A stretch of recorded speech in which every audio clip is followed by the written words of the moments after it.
Carl Sabo is Vice President and General Counsel for NetChoice, Professor of Internet Law at George Mason University's Antonin Scalia Law School. Carl, welcome back to the program. Yeah, glad to be back. I'm glad you're here because this was a really cool headline. Artificial intelligence experts share 6 of the biggest AI innovations of 2023, calling it a landmark year. Tell us more. Yeah, so 2023, we heard a lot of talk about artificial intelligence. You heard every CEO, every major lawmaker across the country and across the world talking about AI. Well, 2024 is when it becomes real. It's when it stops being this pie in the sky discussion of is it the Terminator or is it racist? And we actually get down to brass tacks and start to see what AI can do and what it will do.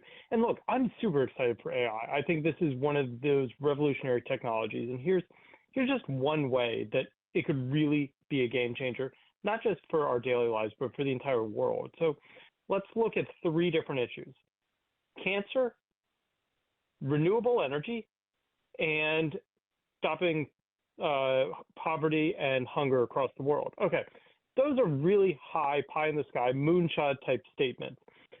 Cancer, we have spent billions of dollars and thrown the smartest minds at curing cancer, at discovering what is called nuclear fusion, which is essentially cheap, renewable, clean energy. We spent billions of dollars, best minds, and we can't crack it. Well, breakthroughs are a game of probabilities. You test it, it doesn't work, you retest something new. Artificial intelligence can test, make adjustments, and retest in fractions of seconds. And they can do this time and time and time again. And so some of the articles that we saw today in the Wall Street Journal and in other publications talk about how artificial intelligence can do the testing on medicine to truly optimize that type of breakthrough revelation to deal with Alzheimer's. Well, imagine if it could do that for cancer. Imagine if it could do that for nuclear fusion. Imagine if it could do that for crop yields. And if you think about that, you begin to realize that if it could do just one of those, we are talking about a massive change and improvement for life. And that's at the macro scale. And it's a couple of years out, but it's coming faster than ever, and it's because of artificial intelligence. And that's the type of thing that we're talking about here. And what kind of scares me is these amazing breakthroughs, the ones that are right at the cusp, that America is leading the way on, might not come to pass if, well, unfortunately, government gets in the way. Because one of the things government's really good about doing is putting up roadblocks. And so we've seen efforts like the Biden executive order, Senator Chuck Schumer's Safe Innovation Framework, or the European Union trying to put up roadblocks, trying to call for a pause, trying to say, stop innovation, don't do anything risky, don't do anything unless we tell you you can do it. What does that mean? That means that these amazing, world-changing, life-changing technologies, innovations, and breakthroughs from artificial intelligence, the ones that I just kind of talked about, whether it's medicine, whether it is clean, renewable energy, whether it is figuring out better ways to increase crop yields and feed the world, they may never come to pass if government gets in the way and kneecaps and denies us that ability. So I'm super excited. We're going to start to see artificial intelligence become integrated. Right now out at CES, Microsoft is literally integrating artificial intelligence into their keyboards. So you can hit a button and bring up the artificial intelligence there. A lot of us have been using artificial intelligence in similar ways through things like Siri and Google and Alexa. And this is the amazing feature, this amazing technology of just making our lives a little bit easier. And at the big scale, really a game changer for the world. I think that's a good jumping off point. But I have to play devil's advocate always. And one of the things that I did see a story about the military doing some testing with artificial intelligence, and the artificial intelligence was basically killing off in the scenario. It was killing off the human drone operators because the human drone operators had a parameter that was set that said, you can only go this far, and basically it was to preserve human life. And so the AI was like, well, in order for me to accomplish my goal, I need to, speed up. I want to go faster. And so the only way that I can do that is to disregard the human parameter that's set by the human. And the only way to do that is to kill the human. So in every instance, the AI was deciding to kill the human being. What about the people who are concerned about those scenarios? Yeah, and this is why I love your show, because you do play devil's advocate, but you also bring up important points, and this is a really important one.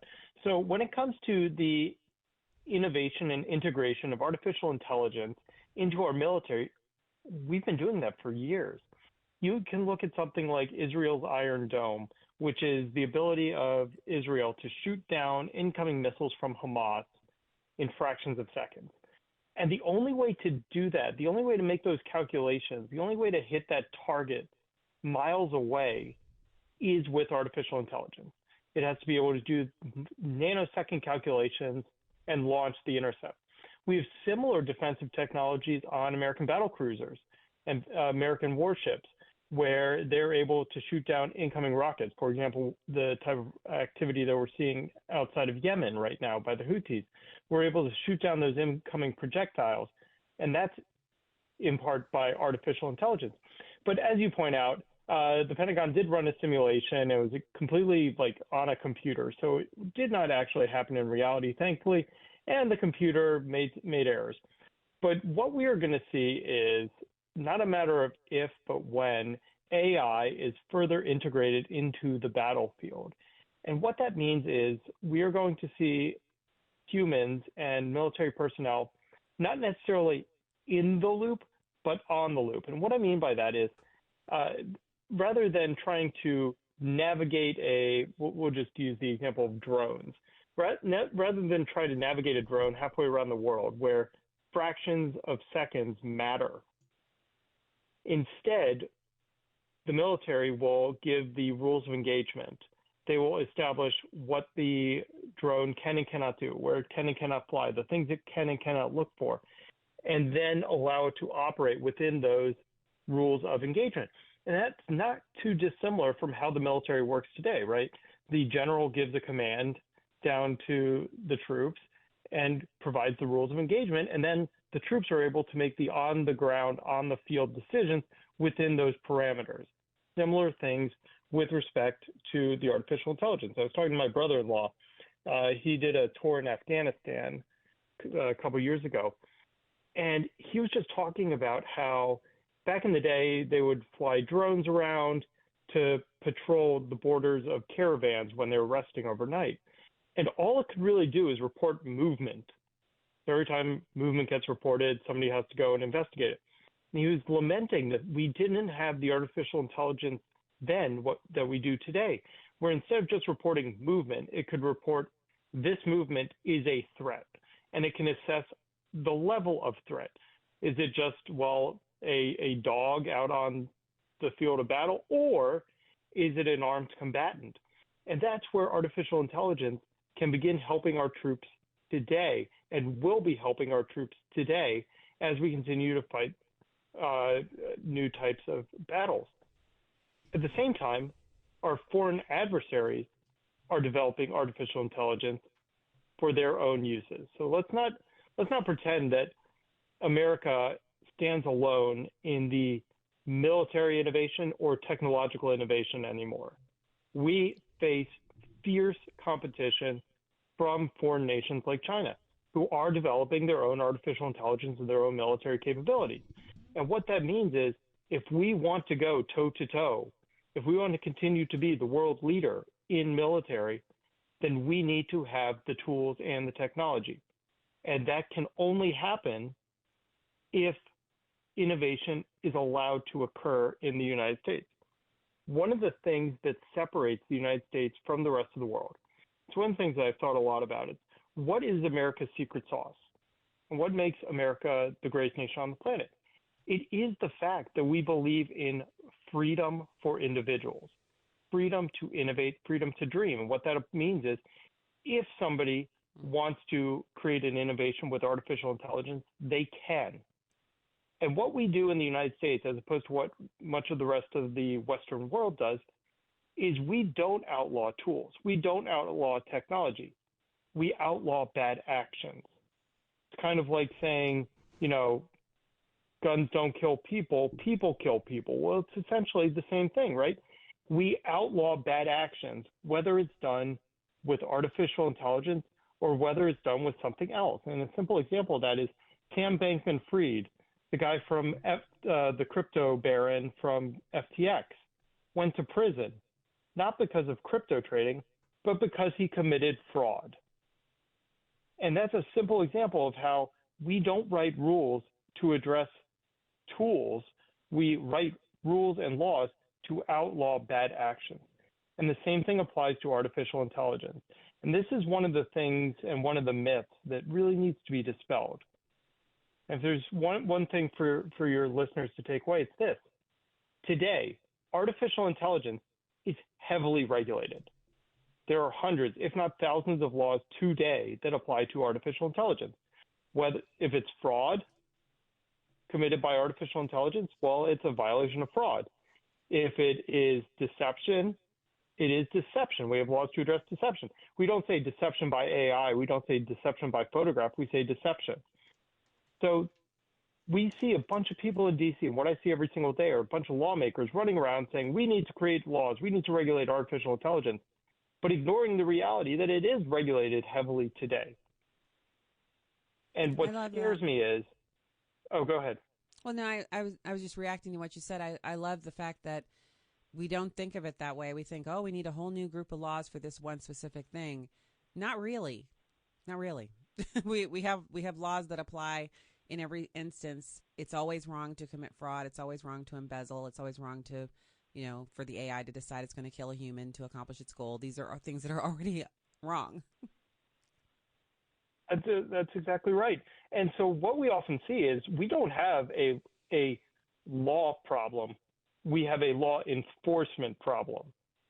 And I'm sure, this should be no shocker to anybody who lives in any of our major cities these days. It's not that we don't have enough laws. We just don't have enough law enforcement. The same is true for artificial intelligence. And what I really get excited about is these amazing opportunities, these amazing innovations, these disruptive changes that can really improve the rest of imagine being able to cure cancer.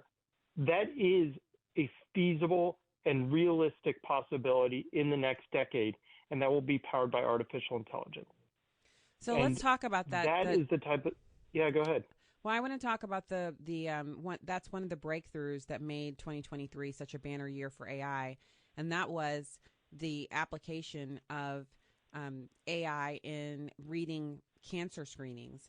The AI is able to detect cancer in the cancer screenings at a much higher percentage than the human technician. Talk to us a little bit about that.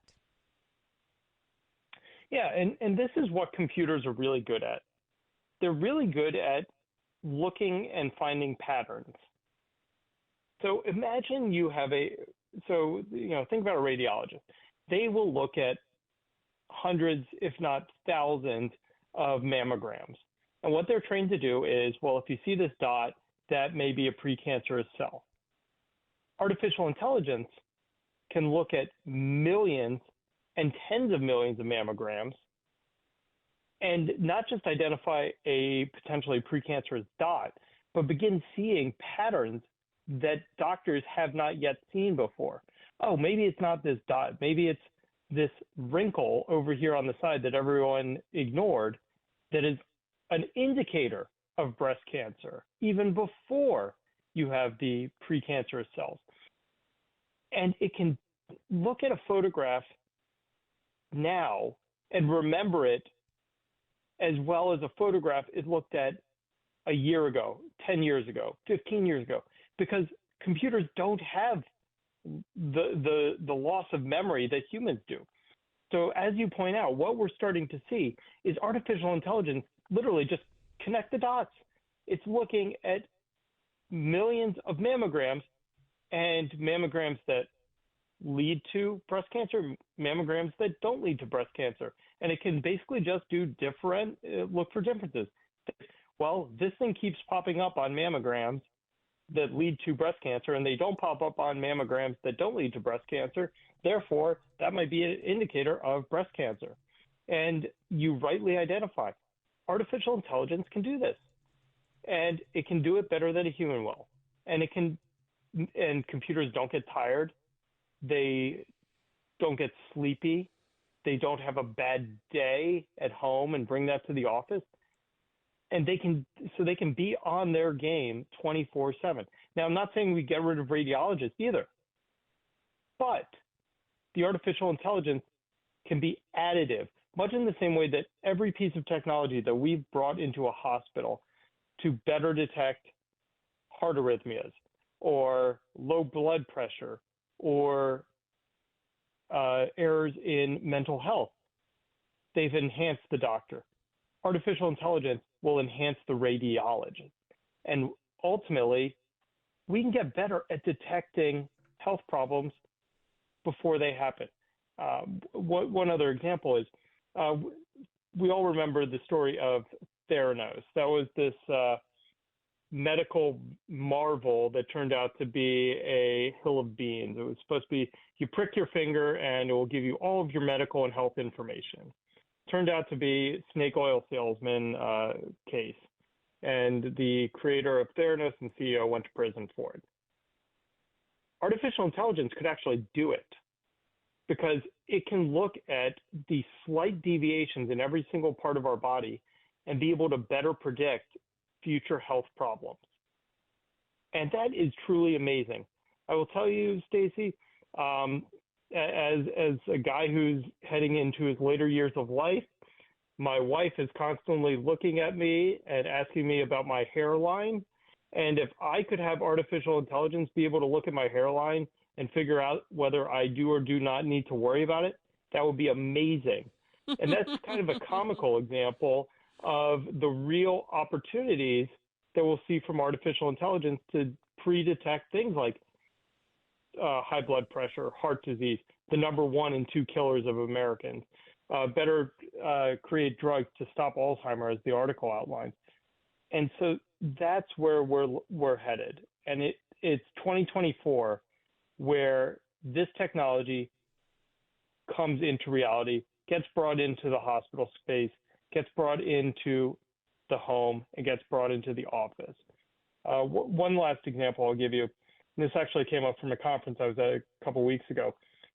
Every time we go to the doctor's office, the doctor seems to spend more time typing on their computer than they do looking at us. And that's because they're sitting there basically hand transcribing their notes.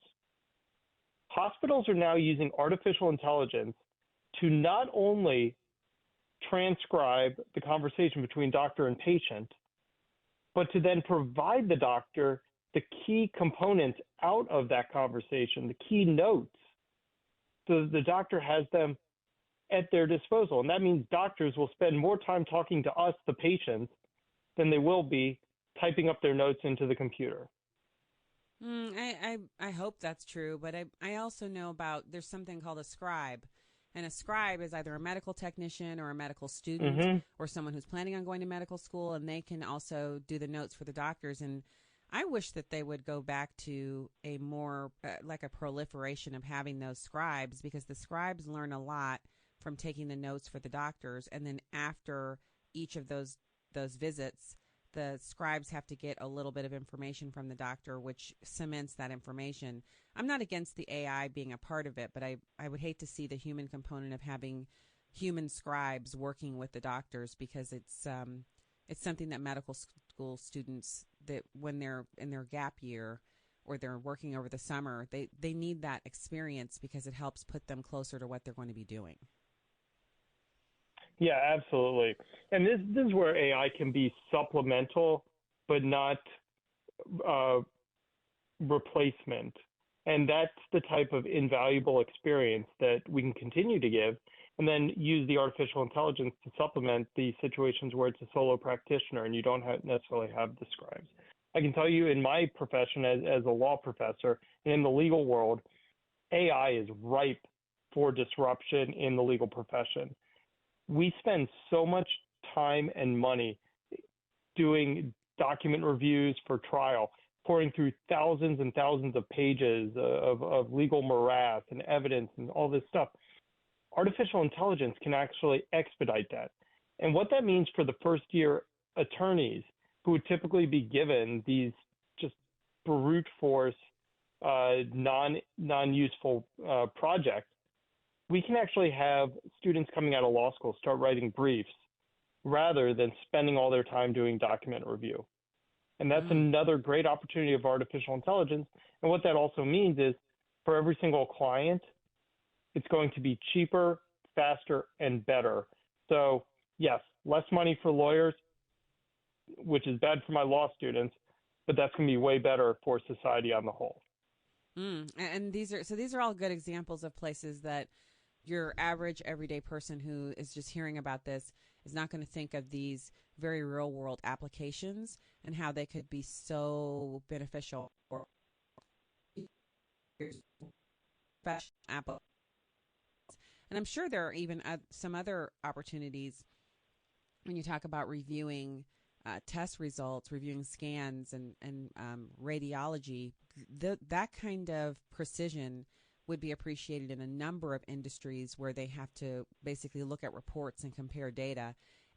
The AI could assist with that. So it's not putting the AI in the driver's seat, but it's certainly offering the AI a opportunity to take over a precision task where human error could cost lives or definitely increase costs, money wise. Yeah, I mean, think about this in our cars today. We have lane keep assist or adaptive cruise control or automatic braking. You still need a driver in the driver's seat for most every single car, but that artificial intelligence can certainly help you drive better, certainly keep you safer, and certainly make it easier as we're doing those long haul trips with the family. Yep, I love it. And so I have to say, one of the best things about learning more about artificial intelligence is it's taking the mystique away from it. It's taking away the boogeyman effect. And it's also cementing, in my mind at least, that the most important thing for those who are not as gung-ho about AI to do is you should keep your eyes on it. You should participate in any discussions that are happening at the local level or in your company about the use of AI. So you would be the watchdog in this case to assist with proper implementation, to make sure that human beings are always involved where the AI is. And so it can make our lives a little easier, but just like any other good thing, you have to manage it, and we don't want to go to too little, and we certainly don't want too much. We have to find a sweet spot, and that's going to take vigilance. I love it that this is a kind of a good news thing on a Friday. It's every week is a rough news week, and so it's nice to have something to talk about that is something for us to look forward to in 2024. 2024 is going to be a whirlwind, but I think AI is going to be a true, shiny, wonderful opportunity for all of us. I agree. And I think the diagnostic capabilities, if there's nothing else for you to get excited about, think about the fact that you could have your whatever kind of exam you're having, prostate exam, breast exam, whatever the test is that you're doing, that you could have a higher level of confidence that your film or your scan has been read properly, and that, if it says there's a diagnosis, there is one. If it says you're good and you're free and clear for a year, you're free and clear for a year. That would be a really great thing for us to have. It would be an upgrade, really. Yeah, I mean, if it saves one life, right? My mom had breast cancer. We all know people with breast cancer. This could be the detection tool we need to save more lives, and it can be the breakthrough that finally cures cancer. I love it. I'm ready for that to be an announcement. I'm ready for that to be a thing. Carl Sabo, VP and General Counsel for NetChoice. You also teach internet law at George Mason University's Antonin Scalia Law School. Fabulous to have you here tonight. Thank you, sir. Thanks so much. Happy New Year. Happy New Year. All right, we'll be back with more. You're going to join us here on Friday night, 866 957-2874, Friday. We'll be right back.